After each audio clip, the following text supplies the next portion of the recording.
42వ కీర్తన చదువుకుందాం. కీర్తన గ్రంథం 42వ కీర్తన.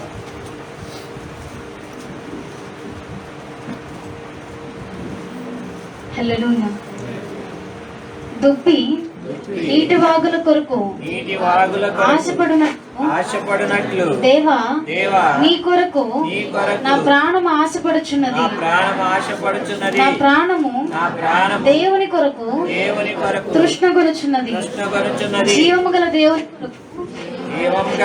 తృష్ణగొనుచున్నది. దేవుని సన్నిధికి నేను ఎప్పుడు వచ్చేదను? ఆయన సన్నిధిని నేను ఎప్పుడు కనబడేదను? నీ దేవుడు ఏమాయనని వారు నిత్యము నాతో అనుచుండగా రాత్రింబగళ్ళు నా కన్నీళ్లు నాకు అన్నపానములాయను. జన సమూహముతో పండగ చేయుచున్న సమూహముతో నేను వెళ్ళిన సంగతిని సంతోషము కలిగి స్తోత్రములు చెల్లించుచు నేను దేవుని మందిరమునకు వారిని నడిపించిన సంగతిని జ్ఞాపకం చేసుకొనగా నా ప్రాణము నాలో కరిగిపోచున్నది. నా ప్రాణమా, నీవు ఏల కృంగి ఉన్నావు? నాలో నీ వేళ తొందరపడుచున్నావు. దేవుని యందు నిరీక్షణ ఉంచుము. ఆయనే నా రక్షణకర్త నీవు, నా దేవుడు నీవు చెప్పుకొనుచు ఇంకను నేను ఆయనను స్తుతించెదను. నా దేవా, నా ప్రాణము నాలో కృంగి ఉన్నది. కావున యోర్దాను ప్రదేశము నుండి హెర్మోను పర్వతము నుండి మిసారు కొండ నుండి నేను నిన్ను జ్ఞాపకం చేసుకొనిచున్నాను. నీ జల ప్రవాహదారుల ధ్వని విని కరడును పిలుచుచున్నది. నీ అలలన్నీయు నీ తరంగములన్నీయు నా మీదుగా పొర్లిపారి ఉన్నవి. అయినను పగటి వేళ యెహోవా తన కృప కలుగును ఆజ్ఞాపించును. రాత్రి వేళ ఆయనను గూర్చిన కీర్తనయు నా జీవదాత అయిన దేవుని గూర్చిన ప్రార్థనయు నాకు తోడుగా ఉండును. కావున నీ వేళ నన్ను మరిచి ఉన్నావు. శత్రుబాధ చేత నేను దుఃఖాక్రాంతుడనై సంచరించవలసి వచ్చినేమి అని నా ఆశ్రయదుర్గమైన నా దేవునితో నేను మనవి చేయుచున్నాను. నీ దేవుడు ఏమాయనని నా శత్రువులు దినమెల్లా అడుగుచున్నారు. వారు తమ దూషణల చేత నా ఎముకలు విరుచుచున్నారు. నా ప్రాణమా, నీ వేళ కృంగి ఉన్నావు. నాలో నీ వేళ తొందరపడుచున్నావు. దేవుని యందు నిరీక్షణ ఉంచుము. ఆయనే నా రక్షణకర్త, నా దేవుడు. ఇంకను నేను ఆయనను స్తుతించెదను. ఆమేన్. చదవబడిన కీర్తన ప్రభు మాకు దీవించుగాక.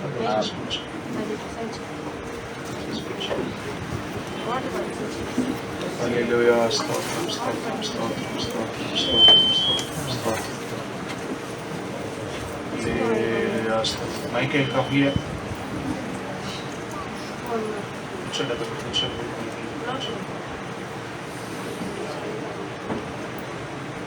హల్లెలూయా. స్తుతి స్తుతి స్తుతి స్తుతి స్తుతి స్తుతి స్తుతి స్తుతి స్తుతి స్తుతి స్తుతి స్తుతి స్తుతి. ఎక్కడికి వెళ్తారు? కూర్చోండి అక్కడ.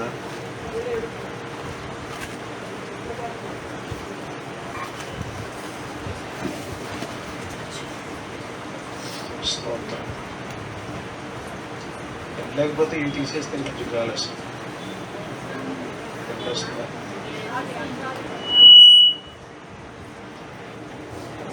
రైట్. సంతోషం అనే వాళ్ళందరూ స్తోత్రం చెప్పండి. చెప్పాలి కాబట్టి చెప్పిన గట్టిగా చెప్పండి. హల్లెలూయా. రైట్. దేవుడు దీవించాలి. రైట్. నువ్వు ఎప్పుడుగా నువ్వు కూర్చో. సముదాయించుకోవడం కష్టంగా ఉన్నారు.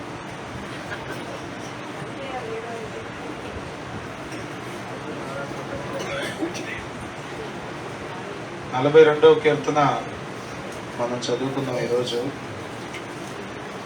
మీ అందరికీ ప్రభువైన యేసుక్రీస్తు నామములో వందనాలు. అందరికీ వందనాలు. దేవునికి స్తోత్రం. హల్లెలూయా. హల్లెలూయా. దేవుడు మిమ్మల్ని అందరినీ ఆశీర్వదించునుగాక. Praise the Lord. హల్లెలూయా. 42వ కీర్తన నుండి ద్వితీయ స్కందము అని మనం చదువుతాం. కీర్తనల గ్రంథాన్ని 5 భాగాలుగా విడగొట్టారు.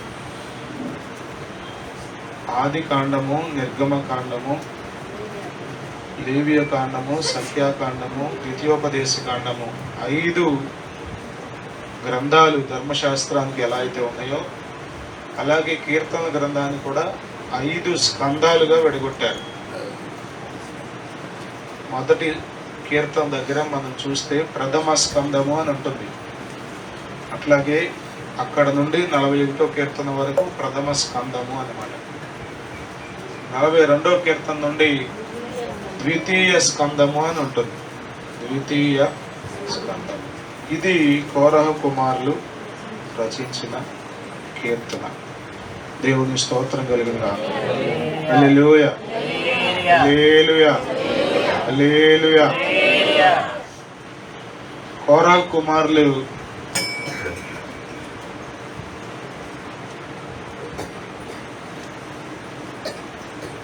దేవుని ఎడల భయభక్తులు కలిగి గొప్ప వాంఛ కలిగి దేవునిని వెంబడించిన వాళ్ళు. ఒక ఆశ్చర్యకరమైన సంగతి ఏంటంటే కోరహు వారి తండ్రి పేరు, కుమారుల పేర్లు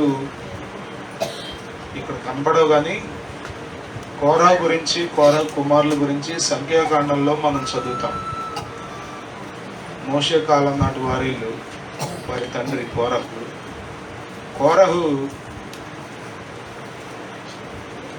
కోరేషు ఉన్నాడు. కోరేషు వేరు. కోరేషు అన్యరాజు అయినప్పటికీ దేవుని మందిరం కొరకు సహాయం చేసిన వ్యక్తి. అతడు కోరేషు. ఇతడు కోరహు. మోషే మీద తిరుగుబాటు చేసిన వారిలో ఒకడు కోరహు.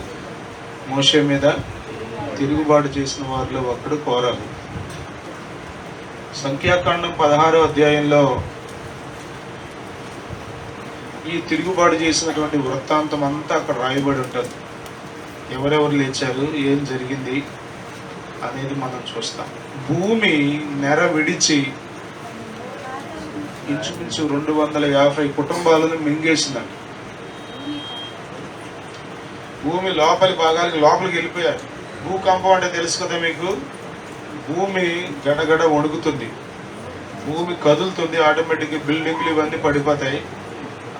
దీని కింద ఆటోమేటిక్గా ఉన్న వాళ్ళు చచ్చిపోతారు. అది భూకంపం. సునామీ అంటే సముద్రంలో వచ్చే భూకంపం. నాన్న అల్లరి చేయకుండా ఇచ్చేవాళ్ళు ఒకరు లేదా? ఇస్తారు. నువ్వు వెళ్ళరు తల్లి. మంచినీళ్ళు అందరికి వెనకాల ఉంది చూడు. సైలెంట్గా ఇవ్వాలి. మీరు కూడా సైలెంట్గా తాగరు. డిస్టర్బ్ అయిపోతుంది చూసారా? డిస్టర్బ్ అయితే ఏమవుతుందంటే అలా అయిపోతుంది.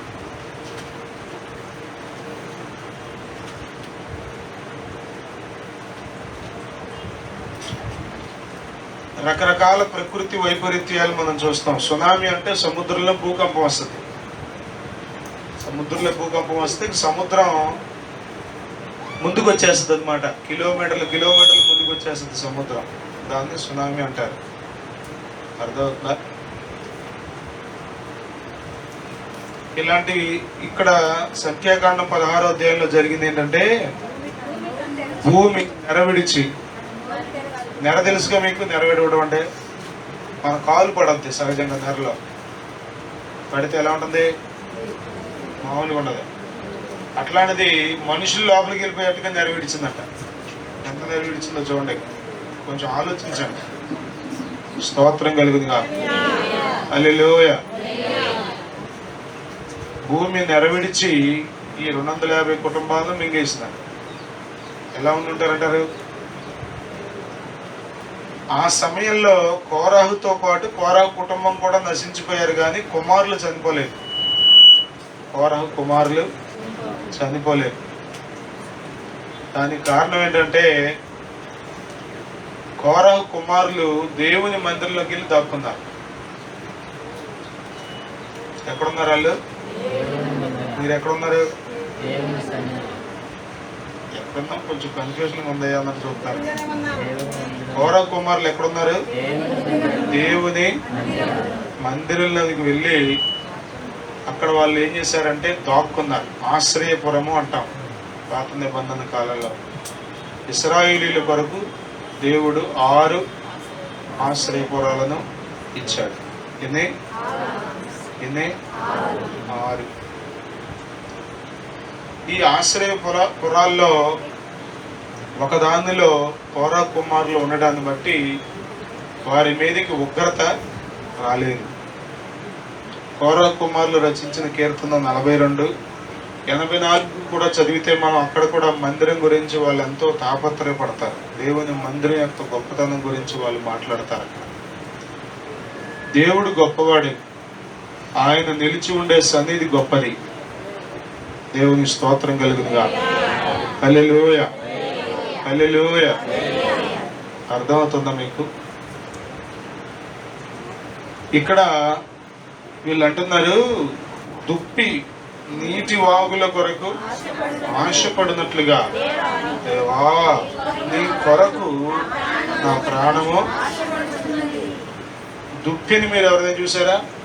దుప్పి చూడలేదా? అందరి బదులుగా చెప్పేస్తాం అంతే ఉంటే మనం. చూసిన వాళ్ళు ఎవరో ఒకరు ఉంటారు కదా. చూసారా దుప్పిని? జూకి వెళ్తే కనపడతాయి మీకు ఈ జంతువులు. జంతు ప్రదర్శనశాలకు వెళ్తే ఈ జంతువులు కనపడతాయి. దుప్పి వేగంగా పరిగెత్తేది. దుప్పు అంటే ఆశపడుతుందంట. దేని కొరకు? నీటి వాగుల కొరకు. ఫ్లోయింగ్ స్ట్రీమ్స్ అన్నాడు ఇంగ్లీష్ లో. It pants for water streams. Pants అంటే ఇక సొమ్మసిల్లిపోయేది అంతగా. దుప్పి ఏ నీరు పడితే ఆ నీరు తాగదంట. ఫ్లోయింగ్ స్ట్రీమ్స్, ప్రవహించే స్వచ్ఛమైన నీరు త్రాగుతుందంట. అందుకొరకు ఎక్కడికైనా పరిగెత్తుద్దంట, ఎంత దూరమైనా పరిగెత్తుద్దంట. దేవుని స్తోత్రం. హల్లెలూయా, హల్లెలూయా. ఎన్నో జంతువులు ఉన్నాయి, కానీ ఇక్కడ కీర్తనాకారుడు దుప్పిని జ్ఞాపకం చేస్తున్నాడు. దుప్పి పవిత్రమైన జంతువు అని ద్వితీయోపదేశకాండం 15వ అధ్యాయం 22వ వచనంలో మనం చదువుతాం. పవిత్రతను గురించి సామెతలు 5:19లో కూడా దుప్పితో పోల్చుతాడు అక్కడ సొలొమోను భక్తుడు. దుప్పి పవిత్రమైన జంతువు, పవిత్రతను కోరుకునే జంతువు. ఎక్కడ పడితే అక్కడ, ఏ మురుగుంట్లోనో కదా, కొన్ని ఎక్కడ పడితే అక్కడ తాగేస్తూ ఉంటాయి చూడండి జీవులు. వాడికి నీళ్ళు తాగడం ముఖ్యం అంతే. అది ఎక్కడున్నా కానీ, అవి ఎక్కడున్నా కానీ తాగేస్తాయి. యేసు రక్తమే జయం. కానీ దుప్పు ఉందే నీటి వాగుల కొరకు ఆశపడుతుందంట. దేవుని స్తోత్రం కలుగును కాదు. జరపటి ఇంకా జరిగింది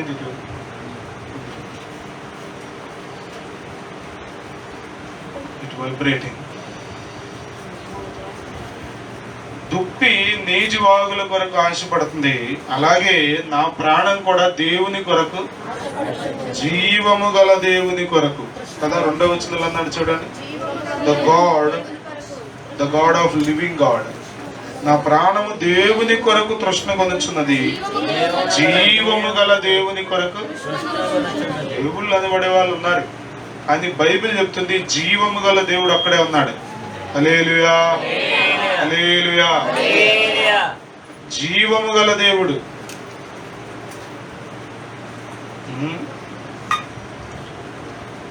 మానవ జీవితంలో దేవుని కొరకు హృదయంలో ఒక ఖాళీ ఉంది. ఆ ఖాళీ దేవునితో నింపబడితే తప్ప మనిషికి నెమ్మది దొరకదు. సెయింట్ అగస్టిన్ అన్నాడు, సెయింట్ అగస్టిన్ అన్న మాట మీరు చెప్తాను, the human heart is restless until it finds it's rest in God అన్నాడు సెయింట్ అగస్టిన్ అన్న మాట. The human heart is restless until it finds it's rest in God. మానవుని హృదయం అవిశ్రాంతంగా నెమ్మది లేకుండా బ్రతుకుద్ది. ఎప్పటి వరకు అంటే దేవునిలో నెమ్మది పొందేంత వరకు, నిజమైన దేవుణ్ణి తెలుసుకునేంత వరకు నెమ్మది ఉండదు. ఏదో తృప్తి కోసం భక్తి చేసుకుని సరిపెట్టుకోవడమే కానీ జీవము గల దేవుని దగ్గర ఉన్న నెమ్మది, జీవము గల దేవుని దగ్గర ఉన్న తృప్తి, జీవము గల దేవుని దగ్గర దొరికేటువంటి ఆ సంతృప్తి మనకి ఇంకెక్కడ దొరకదు, ఎక్కడ దొరకదు. దేవుని స్తోత్రం కలుగుగా. హల్లెలూయా. ఇక్కడ కోరహు కుమారులు అంటున్నారు, మేము నా ప్రాణం ఆశపడుచున్నది, my soul thirst for God, for the living God. దేవుని స్తోత్రం అంటున్నాడు, నేను ఎప్పుడు దేవుని దగ్గరికి వస్తాను, నేను ఎప్పుడు వస్తాను బా అంటే ఎప్పుడు వెళ్ళిపోదామా అని. దేవుని స్తోత్రం. హల్లెలూయా, హల్లెలూయా. ఎప్పుడు వెళ్దామని ఉంటుంది. ప్రియులారా, మనలో ఆశ తగ్గిపోయింది, మనలో ఆకలి తగ్గిపోయింది, మనలో దైవికమైన వాంఛ తగ్గిపోయింది. చూడాలి, నా వైపు చూడాలి మీరు కొంచెంసేపు. దేవుని స్తోత్రం. హల్లెలూయా, హల్లెలూయా. వాంఛ తగ్గిపోయింది. ఇప్పుడు వెళ్ళేదేగా. మనం ఉదాహరణకి భోజనం వండుకుంటున్నాం, ఈ రోజు తినే భోజనమేగా, కానీ ఎలా వండుకుంటున్నాం? ఎంతో ఇష్టంగా, ఎంతో జాగ్రత్తగా కదా. ఏదో సావని అన్నట్టు వండుకున్నావా? ఎంతో జాగ్రత్తగా, పొద్దుట ఎల్లుంటారు కొద్దిమంది కొట్టుకి, ఇదిగో తొడే వేయాలి నువ్వు, ఏదైతే కుదరదో తొడే. ఎన్ని తొడలు తిన్నాం మళ్ళా తొడే.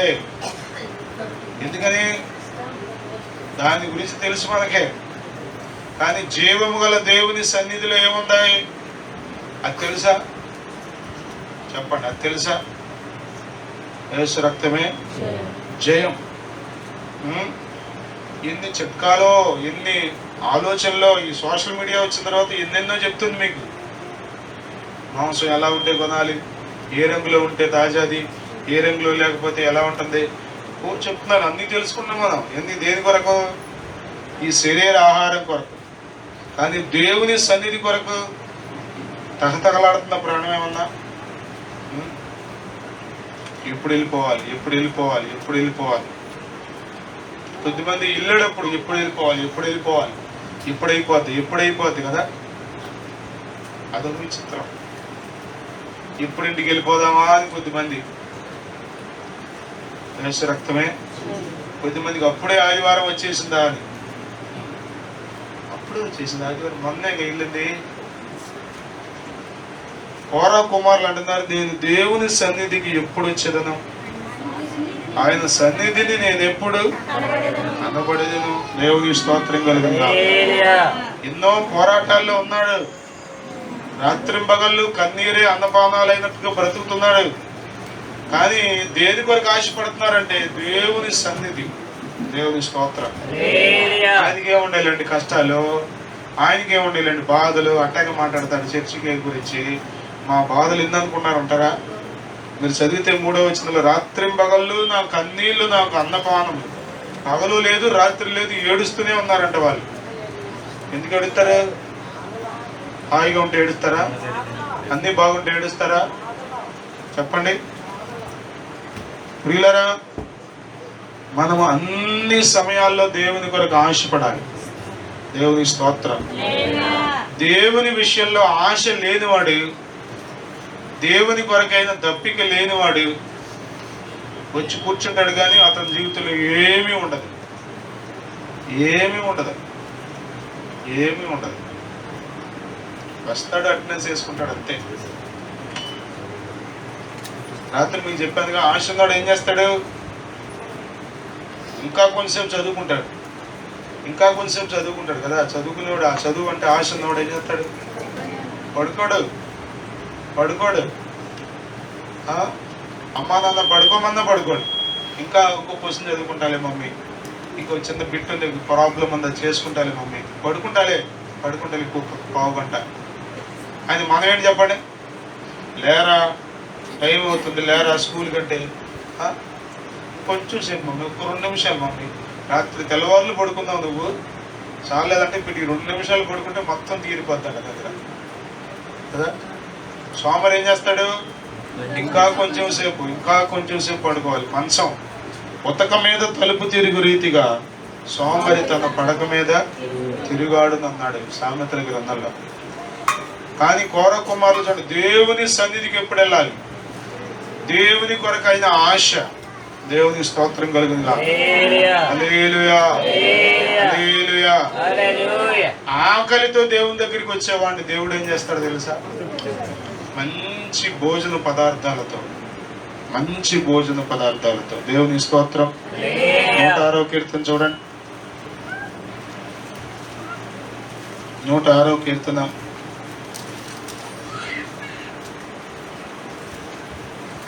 సారీ 107వ కీర్తన 9వ వచనం.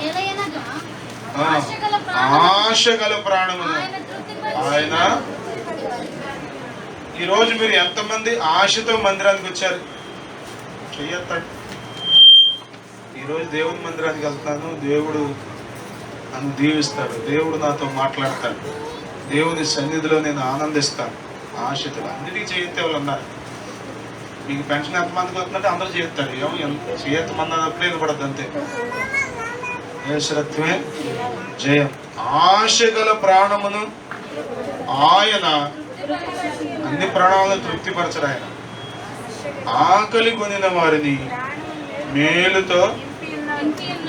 దేవుని స్తోత్రం. హల్లెలూయా, హల్లెలూయా. అర్థమవుతుందా మీకు? ఆశతో ఉన్నారా? సహజంగా పిల్లవాడిని చూస్తే మనం ఎల్కేజీలో లేకపోతే నర్సరీలో పిల్లవాడిని జాయిన్ చేసేటప్పుడు వాడికి ఆశ ఉండదు స్కూల్కి వెళ్ళాలని. ఎలా వెళ్తాడు? భారంగా, ముక్కులోంచి కళ్ళల్లోంచి అన్ని ఏకపాకం అయిపోతూ ఉంటాయి. కాళ్ళతో తంతా ఉంటాడు, చేతులతో తంతా ఉంటాడు. నేను మంది మధ్యన ఒక వీడియో చూసాను, 4 పట్టుకెళ్తున్నారండి. ఒకడు చెయ్య, ఇంకొకడు ఇంకో చెయ్య, ఇంకొకటి కాలు, ఇంకొకటి కాలు పట్టుకెళ్తున్నారు, ఈడ్చుకెళ్తున్నారు. ఒకడు బ్యాగ్ పట్టుకున్నాడు, వెళ్తున్నారు. ఎక్కడ తీసుకెళ్తారండి? సమాధిలోకి తీసుకెళ్తారా? ఆ స్కూల్కే. అడిగి ఏం లేదు, వేసవకాలం సెలవులు అయింది, పెట్టండి. బాధ బాధ కష్టంగా ఉంది. ఇంటర్మీడియట్ కూడా అటు తీసుకెళ్తామా చెప్పండి? ఏదో ఎల్కేజీకి నర్సరీ కంటే అటు ఏదో కొత్త చిన్నపిల్లడు స్కూల్ అలవాటు అవుతాడు. ఏడిసినా కానీ తీసుకెళ్తాం, బాధపడుతున్నా కానీ తీసుకెళ్తాం, బాగుపడాలని అంతేగా.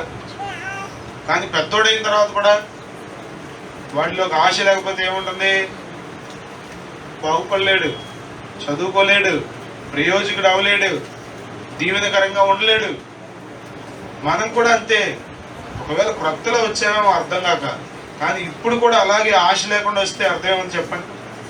నీ జీవితం ఎవరికి ప్రయోజనం? కనీసం నీకు కూడా ప్రయోజనకరంగా ఉండదుగా. పిల్లరా, మనం ఆశతో ఉండాలి దేవుని విషయంలో. దేవుని స్తోత్రం. హల్లెలూయా, హల్లెలూయా. 143వ కీర్తనలో అంటాడు భక్తుడైన దావీదు 6వ వచనంలో, ఎండిపోయిన భూమి వలె నా ప్రాణము నీ కొరకు. ఎండిపోయిన భూమి, ఎండిపోయిన భూమి ఎలా అయితే నీరు కొరకు, వర్షపు చుక్క కొరకు ఎలా అయితే నెరలు విడిచి ఎదురు చూస్తుందో, అలా నేను నీ కొరకు దేవుని స్తోత్రం కలుగును గాక. ఎండిపోయిన భూమి వలె నా ప్రాణము నీ కొరకు ఆశపడుచు. కొద్దిమంది ఆశలన్నీ ఆడి మీదే పెట్టుకుని బతికనమ్మా, కళ్ళన్నీ కదా. మీరు అలాంటి పరిస్థితుల్లోకి వెళ్ళకండి. మనుషుల మీద ఆశ పెట్టుకునేవాడు ఏదో ఒక రోజు అవమానపరచబడతాడు, సిగ్గుపరచబడతాడు, అవహేళన పాలవుతాడు. కానీ మనం దేవుని మీద ఆశ పెట్టుకోవాలి. దేవుని స్తోత్రం కలుగును గాక. 145వ కీర్తన చూడండి. 146వ కీర్తన 5వ వచనం. 146వ కీర్తన 5వ వచనం. ఎవనికి యాకోబు దేవుడు సహాయుడగును, ఎవడు తన దేవుడైన యెహోవా మీద ఆశ పెట్టుకొనును. చూసారా వాక్యం? చూసారా ఇప్పుడు నేను చెప్పింది? మీకు వందనాలు, మీకు వందనాలు. ఏదో రకంగా మీలో ఏదో ఎక్కించాలని నా తాపత్రయం. సచ్చినా ఎక్కదో మూతెట్టేసా, టైట్గా బిగించేసా, చుట్టూ సీల్ కూడా వేసా, ఒక్క మొక్క కూడా ఎక్కదో అన్నట్టుగా కూర్చున్నారు కొద్దిమంది. దేవుడు మిమ్మల్ని దీవించుగా. హల్లెలూయా.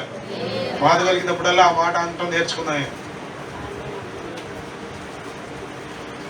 ఎవనికి యాకోబు దేవుడు సహాయుడగును, ఎవడు తన దేవుడైన యెహోవా మీద ఆశ పెట్టుకున్నాడు వాడు. పిల్లలు గుర్తుపెట్టుకోండి, మీ జీవితాలు దీవించబడాలంటే మీరు దేవుని మీద ఆశ పెట్టుకోవాలి. అమ్మానాన్నలు ఉన్నారు, వాళ్ళు చేయగలిగింది వాళ్ళు చేస్తారు. కానీ వాళ్ళు అక్కడ నుంచి మీ ఆశ అంతా, మీ మనసంతా, మీ దప్పికంతా, మీ ఆకలంతా దేవుని మీద ఉండాలి. దేవుని స్తోత్రం కలుగును గాక. హల్లెలూయా, హల్లెలూయా, హల్లెలూయా. ఆశ ఉన్నవాడు ఏం చేస్తాడు? ఖాళీ చేసుకుని మరి ప్రార్థన చేసుకుంటాడు, ఖాళీ చేసుకుని మరి బైబిల్ చదువుకుంటాడు, ఖాళీ చేసుకుని మరి, ఖాళీ లేదని అంటారు కదా చాలా మంది, అందుకంటే నాకు ఖాళీ చేసుకుని మరి మందిరానికి వస్తాడు. దేవుని స్తోత్రం. ఆశ ఉన్నవాడు ఏం చేస్తాడు? ఆదివారం ఒక్కరోజు మాత్రమే మందిరానికి రాడు, ప్రతి కూటానికి వచ్చేస్తాడు. దేవుని స్తోత్రం. హల్లెలూయా, హల్లెలూయా. ఎప్పుడు పడితే అప్పుడు వస్తాడండి, ఎప్పుడు అవకాశం ఉంటే అప్పుడు వస్తాడు, ఎప్పుడు కుదిరితే అప్పుడు వచ్చేసి మందిరంలో ప్రార్థన చేసుకుంటాడు. ఇలాంటి పరిశుద్ధమైన ఆశలు మనలోనికి రావాలి. దేవుని స్తోత్రం. దుప్పితో పోల్చుతున్నాడు కోర కుమారులు. ఆ దుప్పి ఎలా అయితే ఆశపడుతుందో, నా ప్రాణము నీ కొరకు ఆశపడచ్చు. దుప్పంట శత్రువు, ఏదైనా యానిమల్ శత్రువు లేకపోతే తనను చంపాలనుకున్న జీవి తనను తరుగుతున్నప్పుడు వెంటనే నీటి వాగుల దగ్గరికి వెళ్ళిపోతున్నాడు. నీటి వాగుల్లో దానికి క్షేమం దొరుకుతుంట. There is a safety and security in the water streams for the deers. దుప్పికి క్షేమం నీటి వాగుల్లో ఉంటుందంట. ఏ జంతువు వచ్చి దుప్పిని నీటి వాగుల్లో చంపలేదంట. కేవలం దాహమే కాదు, దాని క్షేమం కూడా అక్కడే. మన ఆధారం ఆయనే, మన రక్షణ దుర్గం ఆయనే. అర్థమవుతుందా మీకు? సామెతల గ్రంథంలో మనం చదువుతాం కదా, సామెతల గ్రంథం 18వ అధ్యాయం 10వ వచనం. యెహోవా నామము బలమైన దుర్గము, నీతిమంతులు అందులోనికి పరిగెత్తి సురక్షితముగా ఉండును. ఏం చేస్తాడు నీతిమంతుడు? ఎక్కడికి పరిగెత్తాడు? దేవుని దగ్గరికి పరిగెత్తాడు. ఎక్కడికి పరిగెత్తాడు? చెప్పండి చెప్పండి. దేవుని దగ్గర. దేవుని స్తోత్రం కలుగును గాక. హల్లెలూయా. దేవుని దగ్గరికి పరిగెత్తేవాడే నీతిమంతుడు. మిగిలిన చోట్లకు పరిగెత్తేవాడు నీతిమంతుడు కాడు. స్తోత్రం. హల్లెలూయా, హల్లెలూయా. అర్థమవుతుంది మీకు? దైవికమైన ఆశలు మీరు లేకపోతే భయంకరమైన ప్రమాదకరమైన పరిస్థితిలో మీరు ఉన్నారని గుర్తుపెట్టుకోండి. ఆ ఫోన్కి ఎందుకు పడిపోయిందిరా? అర్థమవుతుందా? భయంకరమైన ప్రమాదకరమైన పరిస్థితుల్లో మీరున్నారు. దైవికమైన ఆశలు మీలో పుట్టాలి. కొద్దిమందికి కొత్తలో ఉండేవి కానీ ఇప్పుడు లేవు. అలా ఉండడానికి వీల్లేదు. మనలో రోజు రోజుకి ఆశ పుట్టాలి, పెరగాలి. స్తోత్రం. హల్లెలూయా, హల్లెలూయా, హల్లెలూయా. అర్థమవుతుందా? కౌరవ కుమారులకు తెలుసు దేవుని మందిరంలో వాళ్ళు ఉండడాన్ని బట్టి ఎలా బ్రతికిపోయారో, ఎలా కాపాడబడ్డారో, ఎలా వారికి క్షేమం దొరికిందో. అందరూ హతమార్చబడిన కృప వాళ్ళకి ఎలా దొరికిందో అర్థమైంది. అందుకనే వాళ్ళు అంటున్నారు, అమ్మో మేము పరుగులు తీసుకుంటూ పోతాం. ఎన్నో పనులు ఉన్నాయి, ఎన్నో ఒత్తిళ్ళు ఉన్నాయి, ఎన్నో బాధ్యతలు ఉన్నాయి. వాటన్నిటిని అక్కడ పడేసి దేవుని సన్నిధికి పోతాం. స్తోత్రం. దేవుని మందిరానికి పోతాం. దేవుని సన్నిధిలో దేవుని స్తోత్రం కలుగుతాం. హల్లెలూయా, హల్లెలూయా. దైవికమైన ఆశలు ఏమైనా ఉన్నాయా? దేవుని సన్నిధి కొరకైన ఆశ ఏమైనా ఉందా? తృష్ణ. కీర్తనలు ఇంకో చోట అంటాడు, నీ ఇంటిని గూర్చిన ఆసక్తి. ఎన్నో ఆసక్తులు మనకు కదా. ధనవంతులు అవ్వాలనే ఆసక్తి, అప్పులు తీరాలనే ఆశ, ఇవన్నీ మంచిదే. కానీ వీటన్నిటికి మించి దైవికమైన ఆశ, దేవుని కొరకు బ్రతకాలనే ఆశ, దేవుని నీతిని నెరవేర్చాలనే ఆశ ఉందా? నేను ఎప్పుడు వెళ్తానయ్యా, నేను ఎప్పుడు వెళ్ళిపోతాను, నేను ఎప్పుడు వెళ్ళిపోతాను, నా దేవుని మందిరానికి, నా దేవుని సన్నిధికి నేను ఎప్పుడు వచ్చాను? ప్రియులారా, పరిశుద్ధమైన ఆశలు కలిగి ఉండండి, దైవికమైన వాంఛలు కలిగి ఉండండి. ప్రభు మిమ్మల్ని దీవిస్తాడు. ప్రభు మిమ్మల్ని మేలుతో నింపుతాడు. ప్రభు మిమ్మల్ని తృప్తిపరిచేవాడై ఉన్నాడు. దేవుని స్తోత్రం కలుగుతాడు. హల్లెలూయా, హల్లెలూయా. అర్థమవుతుందా? ప్రభు మిమ్మల్ని తృప్తిపరుస్తాడు. కౌరవ కుమారుల వలె దైవికమైన ఆశలు కలిగి ఉన్నాం. భూమి మీద ఉన్నాం, శరీరంలో ఉన్నాం. లోకంలో ఎన్నో ఆశలు ఉన్నాయి. లోకంలో కూడా ఆశలు ఉన్నాయి. 1 యోహాను పత్రిక 2వ అధ్యాయం మీరు చదివితే, లోకము దాని ఆశయు గతించిపోనుంది. లోకము ఏముందో తెలుసా? శరీర ఆశ, నేత్ర ఆశ, నేత్రాశ. శరీర సంబంధమైన ఆశలు ఉన్నాయి, కంటికి సంబంధించిన ఆశలు ఉన్నాయి. అవి కాదు, అవి మనలను పాడు చేస్తాయి, అవి మనలను నరకానికి ఈడ్చుకుపోతాయి. అవి కాదు మనం కలిగి ఉండవలసింది, దైవికమైన ఆశలు. దేవుని స్తోత్రం. ఇంకా నీతిగా బ్రతకాలనే ఆశ, ఇంకా పరిశుద్ధంగా జీవించాలనే ఆశ, ఇంకా ప్రభు కొరకు బ్రతకాలనే ఆశ, ఇంకా దేవుని నీతిని నెరవేర్చాలనే ఆశ, ఇంకా దైవ చిత్తం ప్రకారం నిర్ణయాలు తీసుకోవాలనే ఆశ, అన్నిటికంటే ముందు దేవునిని సంతోష పెట్టాలనే ఆశ మనం కలిగి ఉండాలి. ఆమేన్. దుప్పి నీటి వాగుల కొరకు ఆశపడినట్లు, దేవా నా ప్రాణము నీ కొరకు ఆశపడుచున్నది. ఆశ అంటే ఏదో ఊరికే లైట్గా ఆశ కాదు, సొమ్మసిల్లిపోయేంత. కొద్దిమందికి ఆశ ఉంటుంది తెలుసు కదా. ఇక అది జరిగేంత వరకు వాళ్ళు ఏం చేస్తారు? నిద్ర బోరేగా, ఎవరిని నిద్ర బానేవారు. అది జరగాలి. చెప్పండి, పెన్షన్ రావాలనుకోండి ఏం చేస్తారు? అందరిని టెన్షన్ పెట్టి ఖచ్చితంగా పెన్షన్ వచ్చే వరకు ఎవరిని పడుకునేవారు. పెన్షన్ వచ్చాక కానీ వాళ్ళకి మనశ్శాంతి ఉండదు, పక్కన వాడికి మనశ్శాంతి ఉండదు. అట్లా ఉంటేనే కార్యాలు జరుగుతాయి. అంత ఆశ ఉంటారు, అంత ఆశ పెట్టుకుంటారు. విచారం, మనకు అన్ని రకాల ఆశలు ఉన్నాయి, కానీ దేవుని కొరకు ఆశ ఎందుకండి లేదంటారు? అంటే కేవలం ఆదివారం మాత్రమే వస్తే వీళ్ళు దేవుని కొరకైన ఆశను ఎలా తెలుస్తుంది?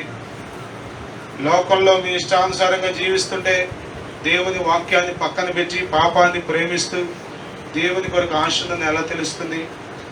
మీ గురించి మీ ఇంట్లో వాళ్ళు మంచి సాక్ష్యం చెప్పలేని పరిస్థితి ఉంటే దైవికమైన ఆశలు మీలో ఉన్నాయని ఎలా చెప్పగలం? మీ ఇరుగు పొరుగు వారు మీ గురించి భయంకరంగా మాట్లాడుతుంటే మీలో దేవుని ఆశలు ఉన్నాయని ఎలా చెప్పగలం? మనం దైవికమైన ఆశలు కలిగి జీవించాలి. ప్రభు త్వరగా రాబోతున్నాడు. దేవుని స్తోత్రం. హల్లెలూయా, హల్లెలూయా. హల్లెలూయా. ఆశలు చచ్చిపోకూడదు.